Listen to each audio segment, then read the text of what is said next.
ಎಲ್ರಿಗೂ ನಮಸ್ಕಾರ ಸ್ನೇಹಿತರೆ. This videos belongs to E P F interest and how to check balance. ನೋಡಿ, ಇಲ್ಲಿ ಪ್ರಾವಿಡೆಂಟ್ ಫಂಡ್ ಅಂತ ಕರೀತಾರೆ, ಅಂದರೆ ನೌಕರರ ಭವಿಷ್ಯ ನಿಧಿ ಅಂತ ಹೇಳ್ಬಿಟ್ಟು ಈ ಪಿ ಎಫ್ ಬ್ಯಾಲೆನ್ಸನ್ನು ಹೇಗೆ ಚೆಕ್ ಮಾಡೋದು ಅಂತ ನಿಮಗೆ ಇಂಟ್ರೆಸ್ಟನ್ನು ಅವರು ಅಪ್ಡೇಟ್ ಮಾಡಿದಾಗ ಸೊ ನಿಮ್ಮ ಆ ಪಿ ಎಫ್ ಖಾತೆಯಲ್ಲಿ ಹೇಗೆ ನಿಮ್ಮ ಬ್ಯಾಲೆನ್ಸ್ ಚೆಕ್ ಮಾಡ್ಬೋದು ಅಥವಾ ನಿಮಗೆ ಎಷ್ಟು ಇಂಟ್ರೆಸ್ಟ್ ಆ್ಯಡ್ ಆಗಿದೆ ಅಂತ ಚೆಕ್ ಮಾಡಲಿಕ್ಕೆ ಸಾಧ್ಯ ಅಂತ ಒಂದು 4 ವಿಧಾನಗಳಲ್ಲಿ. So available the 4 methods to check interest and balance. ನಿಮ್ಮ ಪಿ ಎಫಲ್ಲಿ ಈ 4 ವಿಧಾನಗಳನ್ನು ಬಳಸ್ಕೊಂಡು ಪರಿಶೀಲನೆ ಮಾಡಲಿಕ್ಕೆ ಅವಕಾಶ ಇದೆ. ಸೊ ಲೆಟ್ಸ್ ಸಿ, ದಯಮಾಡಿ ಇದು ಯಾರಿಗೆಲ್ಲ ಉಪಯೋಗ ಆಗುತ್ತೋ ಎಲ್ಲರಿಗೂ ಶೇರ್ ಮಾಡಿ. ಆ್ಯಂಡ್ ಬಿಫೋರ್ ದಾಟ್, ಹೊಸದಾಗಿ ನೋಡ್ತಾ ಇರೋರು ಸಬ್ಸ್ಕ್ರೈಬ್ ಮಾಡಿ, ಹಾಗೆಯೇ ನಮ್ಮ ಕಂಟೆಂಟ್ ಇಷ್ಟ ಆದರೆ ಎಲ್ಲರಿಗೂ ಶೇರ್ ಮಾಡಿ. Let's start from the very first ಲೈನ್ಸಲ್ಲಿ. ನಿಮ್ಮ ಇ ಪಿ ಎಫ್ ಬಡ್ಡಿ ಮತ್ತು ಬ್ಯಾಲೆನ್ಸ್ ಪರಿಶೀಲಿಸುವುದು ಹೇಗೆ ಅಂತ ನೀಟಾಗಿ ಹೇಳಿದ್ರಲ್ಲಿ ಸ್ಟೆಪ್ ವೈಸು. ನೋಡಿ, ಇಲ್ಲಿ ಇ ಪಿ ಎಫ್ ಬಡ್ಡಿ ಹಣವನ್ನು ಜಮೆ ಮಾಡ್ತು ಅಂತಂದರೆ ಒಂದು ಸಲ ಜಮೆ ಮಾಡಿದಾಗ ಏನಾಗುತ್ತೆ, ಪ್ರತಿಯೊಬ್ಬ ಪಿ ಎಫ್ ಖಾತೆದಾರರ ಒಟ್ಟು ಬ್ಯಾಲೆನ್ಸ್ನಲ್ಲಿ ಅದು ಶೋ ಅಪ್ ಆಗುತ್ತೆ.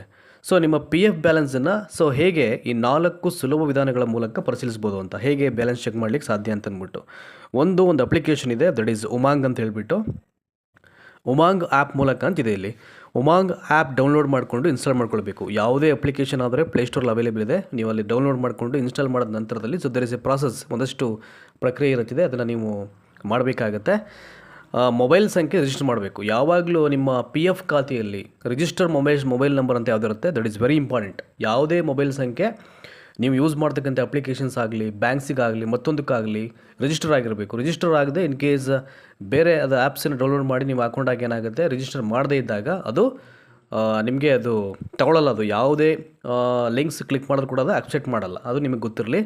ರಿಜಿಸ್ಟರ್ ಮೊಬೈಲ್ ನಂಬರನ್ನು ಏನು ಮಾಡಬೇಕು, ಅಲ್ಲಿ ಬಳಸಬೇಕು. ರಿಜಿಸ್ಟರ್ ಮಾಡಿದ ನಂತರದಲ್ಲಿ ಅಲ್ಲಿ ಒಂದಷ್ಟು ಆಪ್ಷನ್ಸ್ ಓಪ್ ಆಗುತ್ತೆ. ಅಲ್ಲಿ ಉಮಾಂಗ್ ಅಂತಕ್ಕಂಥ ಅಪ್ಲಿಕೇಶನಲ್ಲಿ ಅಲ್ಲಿ ಇ ಪಿ ಎಫ್ ಒ ಅಂತಕ್ಕಂಥ ಒಂದು ಆಪ್ಷನ್ ಕ್ಲಿಕ್ ಮಾಡಬೇಕಾಗುತ್ತೆ. ಅದಾದ ನಂತರದಲ್ಲಿ the one more option is that is view passbook ಅಂತ ಇರುತ್ತೆ, ಅದರ ಮೇಲೆ ಕ್ಲಿಕ್ ಮಾಡಬೇಕು. ವ್ಯೂ ಪಾಸ್ಬುಕ್ ಅಂದರೆ ಏನು, ನಿಮ್ಮ ಪಿ ಎಫಲ್ಲಿ ಎಷ್ಟು ಇಂಟ್ರೆಸ್ಟ್ ಜಮಾ ಆಗಿದೆ ಆ್ಯಂಡ್ ಅಲಾಂಗ್ ವಿತ್ ನಿಮ್ಮ ಟೋಟಲ್ ಓವರಾಲ್ ಬ್ಯಾಲೆನ್ಸ್ ಎಷ್ಟಿದೆ ಅಂತ ಚೆಕ್ ಮಾಡಲಿಕ್ಕೆ ವ್ಯೂ ಪಾಸ್ಬುಕ್ ಅಂತಕ್ಕಂಥ ಒಂದು ಆಪ್ಷನ್ ಕ್ಲಿಕ್ ಮಾಡಬೇಕಾಗುತ್ತೆ. ಅದಾದ ನಂತರದಲ್ಲಿ ಪ್ರತಿಯೊಬ್ಬ ಪಿ ಎಫ್ ಹೋಲ್ಡ್ರು ಕೂಡ ಒಂದು ಯು ಎ ಎನ್ ನಂಬರ್ ಅಂತ ಇರುತ್ತದೆ. It is very important. ಆ ಯು ಎ ಎನ್ ನಂಬರ್ನ ಕ್ಲಿಕ್ ಮಾಡ್ತು ಅಂತಂದರೆ ಗೆಟ್ ಒ ಟಿ ಪಿ ಅಂತಕ್ಕಂಥ ಆಪ್ಷನ್ ಬರುತ್ತೆ, ಅದನ್ನು ಕ್ಲಿಕ್ ಮಾಡಬೇಕು. ಅದು ಕ್ಲಿಕ್ ಮಾಡಿದ ತಕ್ಷಣ ನಿಮ್ಮ ಮೊಬೈಲ್ ಸಂಖ್ಯೆಗೆ ಒಂದು ಒ ಟಿ ಪಿ ಬರುತ್ತೆ. ಆ ಒ ಟಿ ಪಿನ ಏನು ಮಾಡಬೇಕು, ದಾಖಲು ಮಾಡಿ ಸೊ ಲಾಗಿನ್ ಮಾಡಬೇಕು. ಇದಿಷ್ಟು ಉಮಾಂಗ್ ಅಪ್ಲಿಕೇಶನಲ್ಲಿ ನೀವು ಮಾಡ್ತಕ್ಕಂಥ ಪ್ರಾಸೆಸ್ಸು. ದಾಖಲು ಮಾಡಿದ ನಂತರದಲ್ಲಿ ನಿಮ್ಮ ಬ್ಯಾಲೆನ್ಸ್, ನಿಮ್ಮ ಪಿ ಎಫ್ನ ಬ್ಯಾಲೆನ್ಸ್ ಇಮಿಡಿಯೇಟ್ಲಿ ನಿಮ್ಮ ಸ್ಕ್ರೀನ್ ಮೇಲೆ ಅದು ಶೋ ಅಪ್ ಆಗುತ್ತೆ. That is a first method ಇದು, ಆಯಿತಾ. ಸೆಕೆಂಡ್ ಮೆಥಡ್ ಯಾವುದೋ ಆಗಿದ್ರೆ E P F O portal ಅಂತ ಇದೆ. ಸೊ ಅದರ ಮುಖಾಂತರನೂ ಕೂಡ ನಿಮ್ಮ ಬ್ಯಾಲೆನ್ಸನ್ನು ಚೆಕ್ ಮಾಡಲಿಕ್ಕೆ ಅವಕಾಶ ಇರ್ತಿದೆ. ನೋಡಿ, E P F O portal ಮೂಲಕ ಇ ಪಿ ಎಫ್ ಒ ವೆಬ್ಸೈಟ್ನ ಎಂಪ್ಲಾಯ್ ಸೆಕ್ಷನ್ಗೆ ಹೋಗಿ ಮೆಂಬರ್ ಪಾಸ್ಬುಕ್ಕನ್ನು ಕ್ಲಿಕ್ ಮಾಡಬೇಕು. ನೀವಲ್ಲಿ ಅದನ್ನು ಬ್ರೌಸರಲ್ಲೇ ಕೊಟ್ಟರೆ ಅದು ಓಪನ್ ಆಗಿಬಿಡುತ್ತೆ, E P F O portal ಅಂತ ಅಂದ್ಬಿಟ್ಟು. ಅದಾದಮೇಲೆ ಎಂಪ್ಲಾಯ್ ಸೆಕ್ಷನ್ಗೆ ಹೋಗಬೇಕು. ಅದಾದ ನಂತರದಲ್ಲಿ ಅಲ್ಲಿ ಮೆಂಬರ್ ಪಾಸ್ಬುಕ್ ಯಾರಿಗೆ ಸಂಬಂಧಪಟ್ಟಿದೆ ಅವ್ರ ಪಾಸ್ಬುಕ್, ಮೆಂಬರ್ ಪಾಸ್ಬುಕ್ ಅದನ್ನು ಕ್ಲಿಕ್ ಮಾಡಬೇಕಾಗುತ್ತೆ. ಅಗೇನ್ ಇಲ್ಲೂ ಕೂಡ ಅಲ್ಲಿ ಫಸ್ಟ್ ಮೆಥಡಲ್ಲಿ ನಾನು ಹೇಳಿದೆ, ಉಮಾಂಗ್ ಅಪ್ಲಿಕೇಶನಲ್ಲಿ ಈ ವ್ಯೂ ಪಾಸ್ಬುಕ್ ಅಂತ ಆಯಿತು. ಈ ಪೋರ್ಟಲ್ ಮುಖಾಂತರ ಹೋದರೆ ಅಲ್ಲಿ ನಿಮಗೆ ಮೆಂಬರ್ ಪಾಸ್ಬುಕ್ ಅಂತ ಬರುತ್ತೆ, ಅದನ್ನು ಕ್ಲಿಕ್ ಮಾಡಬೇಕು. ಅದಾದ ನಂತರದಲ್ಲಿ ಯು ಎ ಎನ್ ನಂಬರ್ ಅದನ್ನು ಬಳಸ್ಕೊಂಡು ಮತ್ತು ಪಾಸ್ವರ್ಡ್ ಬಳಸ್ಕೊಂಡು ಲಾಗಿನ್ ಮಾಡಬೇಕಾಗುತ್ತೆ. ಸೊ ನೀವು ಫಸ್ಟು ಅದನ್ನು ರಿಜಿಸ್ಟರ್ ಮಾಡಿರ್ತೀರಲ್ಲ ನೋಡಿ, ನಿಮಗೆ ಅದೊಂದು ನಂಬರ್ ಮತ್ತು ಲಾಗಿನ್ ಪಾಸ್ವರ್ಡ್ ಇರ್ತಿದೆ ಪ್ರತಿಯೊಬ್ಬ ಪಿ ಎಫ್ ಹೋಲ್ಡರ್ಸ್ಗೆ, ಅದನ್ನು ಮರದೇ ಒಂದು ಕಡೆ ಬರ್ಕೊಂಡು ಇಟ್ಕೊಳ್ಬೇಕು ನೀವು. ಸೊ ಆ ಪ್ರಾಸೆಸ್ ಮಾಡಿದ ನಂತರದಲ್ಲಿ ಉದ್ಯೋಗಿ ಮತ್ತು ಉದ್ಯೋಗದಾತರ ಕೊಡುಗೆ, ಆರಂಭಿಕ ಮತ್ತು ಮುಕ್ತಾಯದ ಬಾಕಿ ಹಾಗೂ ಜಮೆಯಾದ ಬಡ್ಡಿಯ ಸಂಪೂರ್ಣ ವಿವರ ಇಲ್ಲಿ ಕಾಣಿಸತೊಡಗುತ್ತದೆ. ನೋಡಿ, ಇದು ಸೆಕೆಂಡ್ ಮೆಥಡ್. ಇದು E P F O portal ಮುಖಾಂತರ ನಿಮ್ಮ ಜಮೆ ಆಗಿರ್ತಕ್ಕಂಥ ಇಂಟ್ರೆಸ್ಟ್ ಆ್ಯಂಡ್ ಬ್ಯಾಲೆನ್ಸನ್ನು ಚೆಕ್ ಮಾಡಲಿಕ್ಕೆ. And one more method is there to check interest and balance. ನೋಡಿ, ಇಲ್ಲಿದೆಯಲ್ಲ, ಮಿಸ್ ಕಾಲ್ ಮುಖಾಂತರವಾಗಿ ಹೇಗೆ ಮಿಸ್ ಕಾಲ್ನ ಕೊಡ್ತಕ್ಕಂಥ ಮುಖಾಂತರವಾಗಿ ನಿಮ್ಮ ಪಿ ಎಫ್ ಬ್ಯಾಲೆನ್ಸನ್ನು ಚೆಕ್ ಮಾಡಲಿಕ್ಕೆ ಅವಕಾಶ ಇದೆ ಅಂತ.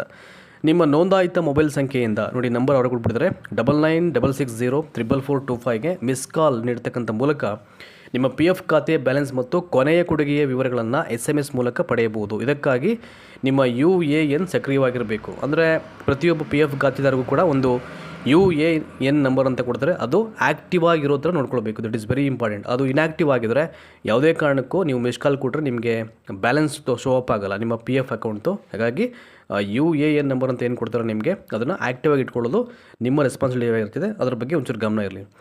ದ ಲಾಸ್ಟ್ ಮೆಥಡ್ ಈಸ್, ಇದನ್ನು ಬಳಸ್ಕೊಂಡು ಹೆಂಗೆ ಚೆಕ್ ಮಾಡೋಕ್ಕೆ ಸಾಧ್ಯ ಅಂತ. ನೋಡಿ, ಇಲ್ಲಿ SMS ಕಳಿಸುವ ಮೂಲಕ ಅಂತ ಅಂದ್ಬಿಟ್ಟು. ಸೊ ಹೇಗೆ SMS ಮುಖಾಂತರವಾಗಿ, ನಾನು ಅವಾಗಲೇ ಹೇಳಿದ್ದು ಮೂರನೇ ಮೆಥಡು ಮಿಸ್ ಕಾಲ್ ಕೊಡೋ ಮುಖಾಂತರ.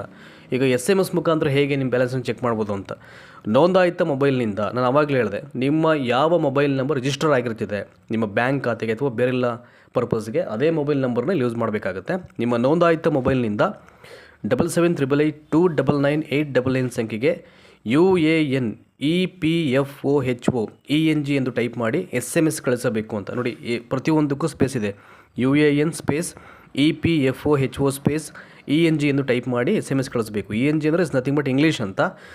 ನಿಮಗೆ ಕನ್ನಡದಲ್ಲಿ SMS ಮುಖಾಂತರ ನಿಮ್ಮ ಬ್ಯಾಲೆನ್ಸ್ ಶೋ ಅಪ್ ಆಗಬೇಕು ಅಂತಂದರೆ ಇಲ್ಲಿ ENG ಬದಲಾಗಿ ಏನು ಮಾಡಬೇಕು ನೋಡಿ, ಇಲ್ಲಿ ಹೇಳಿದಾರಲ್ಲ KAN ಕನ್ನಡ ಅಂತ ಟೈಪ್ ಮಾಡಬೇಕು. ಅದನ್ನು ಕೊಟ್ಟರೆ ನೀವು ಸೊ ಈ ನಂಬರ್ಗೆ ಸೆಂಡ್ ಮಾಡಿದ್ರೆ ಅದನ್ನು ಟೈಪ್ ಮಾಡಿ ಸೊ ನಿಮ್ಮ ಬ್ಯಾಂಕ್ ಬ್ಯಾಲೆನ್ಸು PFದು ಅಲ್ಲಿ ಶೋ ಅಪ್ ಆಗುತ್ತೆ. ಸೊ ಈ ಎಲ್ಲ ಸೇವೆಗಳನ್ನು ಪಡೆಯಲು ವೆರಿ ಇಂಪಾರ್ಟೆಂಟ್ಲಿ ಕೊನೆ ಹೇಳಿದ್ದಾರೆ, ನಿಮ್ಮ ಬ್ಯಾಂಕ್ ಖಾತೆ, ಆಧಾರ್ ಕಾರ್ಡ್ ಮತ್ತು ಪ್ಯಾನ್ ಕಾರ್ಡ್ ವಿವರಗಳು ನಿಮ್ಮ UAN ಸಂಖ್ಯೆಯೊಂದಿಗೆ ಲಿಂಕ್ ಆಗಿರಬೇಕು. That is very important. ನೋಡಿ ಯಾವೆಲ್ಲ ಖಾತೆಗೆ ಲಿಂಕ್ ಆಗಿರಬೇಕಾಗುತ್ತೆ ಇಲ್ಲಿ, ಒಂದು ಬ್ಯಾಂಕ್ ಅಕೌಂಟ್ಗೆ, ಇನ್ನೊಂದು ಆಧಾರ್ ಕಾರ್ಡ್ಗೆ, ಮತ್ತೊಂದು ಪ್ಯಾನ್ ಕಾರ್ಡ್ಗೆ PF UAN ನಂಬರ್ ಅಂತ ಏನು ಕೊಟ್ಟಿರ್ತಾರೆ ಅದು ಲಿಂಕ್ ಆಗಿರಬೇಕು, ಅಂದರೆ ಸೀಡೆಡ್ ಆಗಿರಬೇಕು ಅಂತ. ಅಥವಾ ಇತ್ತೀಚಿನ ಮಾಹಿತಿಯೊಂದಿಗೆ ಅಪ್ಡೇಟ್ ಮಾಡಬೇಕು. ಎವ್ರಿ ಟೈಮ್ ಟರ್ಮಲ್ಲೂ ಕೂಡ ಅಪ್ಡೇಟ್ ಆಪ್ಷನ್ಸ್ ಇದ್ದರೆ ಅದನ್ನು ನೀವು ಅಪ್ಡೇಟ್ ಮಾಡ್ತಾ ಹೋಗಬೇಕಾಗುತ್ತೆ. ಈ ಕೆಲವೊಂದು ಅಪ್ಲಿಕೇಶನ್ ಅಷ್ಟೇ, ಈಗ ನೀವು ಯಾವುದೇ ಪ್ಲೇಸ್ಟೋರ್ನಲ್ಲಿ ಅಪ್ಲಿಕೇಶನ್ನ ಡೌನ್ಲೋಡ್ ಮಾಡ್ಕೊಂಡ್ರೂ ಕೂಡ ಏನು ಮಾಡಬೇಕಾಗುತ್ತೆ, ಸೊ ನೀವು ಕಾಲಕ್ಕೆ ಆ್ಯಪ್ಸನ್ನು ಅಪ್ಡೇಟ್ ಮಾಡ್ತಾ ಹೋಗಬೇಕು. ಇಲ್ಲ ಅಂದರೆ ಅದು ವರ್ಷನ್ ಓಲ್ಡ್ ಆಗ್ತಾ ಹೋಗ್ತಾ ಇರ್ತದೆ, ನಿಮಗೆ ಅಷ್ಟು ಈಸಿಯಾಗಿ ಅವೆಲ್ಲವೂ ಕೂಡ ಐ ಥಿಂಕ್ ನಿಮಗೆ ಆ್ಯಕ್ಸಸ್ ಆಗೋಲ್ಲ. ಹಾಗಾಗಿ ಎವ್ರಿ ಟರ್ಮಲ್ಲೂ ನಿಮಗೆ ಅಪ್ಡೇಟ್ ಅಂತಕ್ಕಂಥ ಆಪ್ಷನ್ ಶೋ ಅಪ್ ಆಯಿತು ಅಂತಂದರೆ ಇಮಿಡಿಯೇಟು ಆ ರೀತಿ ಅಪ್ಲಿಕೇಶನ್ಸನ್ನು ಅಪ್ಡೇಟ್ ಮಾಡ್ಕೊಳ್ಬೇಕು. ಸೊ ಈ ರೀತಿಯಾಗಿ ಈ 4 ವಿಧಾನಗಳ ಮೂಲಕವಾಗಿ ನಿಮ್ಮ EPF ಬಡ್ಡಿ ಮತ್ತು ಬ್ಯಾಲೆನ್ಸನ್ನು ಪರಿಶೀಲಿಸಬಹುದು ಅಥವಾ ಚೆಕ್ ಮಾಡಲಿಕ್ಕೆ ಅವಕಾಶ ಇದೆ. ಒಂದು ಇಮ್ಯಾಂಗ್ ಅಪ್ಲಿಕೇಶನ್ ಮೂಲಕವಾಗಿ UMANG ಅಂತ ಇದೆ, ಪ್ಲೇಸ್ಟೋರ್ಲಿ ಟೈಪ್ ಮಾಡೋದು ಸಿಗುತ್ತೆ ನಿಮಗೆ. So second one EPF portal ಮುಖಾಂತರ ಚೆಕ್ ಮಾಡ್ಬೋದು. ಆ್ಯಂಡ್ ನಂಬರ್ 3 ಮಿಸ್ ಕಾಲ್ ಕೊಡೋ ಮುಖಾಂತರವಾಗಿ ರಿಜಿಸ್ಟರ್ ಮೊಬೈಲ್ ನಂಬರ್ಗೆ. And the last one SMS ಕಳಿಸೋ ಮೂಲಕವಾಗಿ ನಿಮ್ಮ PF ಇಂಟ್ರೆಸ್ಟ್ ಆ್ಯಂಡ್ ಬ್ಯಾಲೆನ್ಸನ್ನು ಚೆಕ್ ಮಾಡಲಿಕ್ಕೆ ಇಲ್ಲಿ ಅವಕಾಶ ಇದೆ. ಸೊ ಈ ಕಂಟೆಂಟ್ ಇಷ್ಟ ಆಗಿದ್ರೆ ಎಲ್ಲರಿಗೂ ಶೇರ್ ಮಾಡಿ.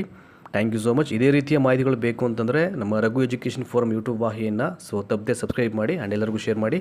Thank you so much.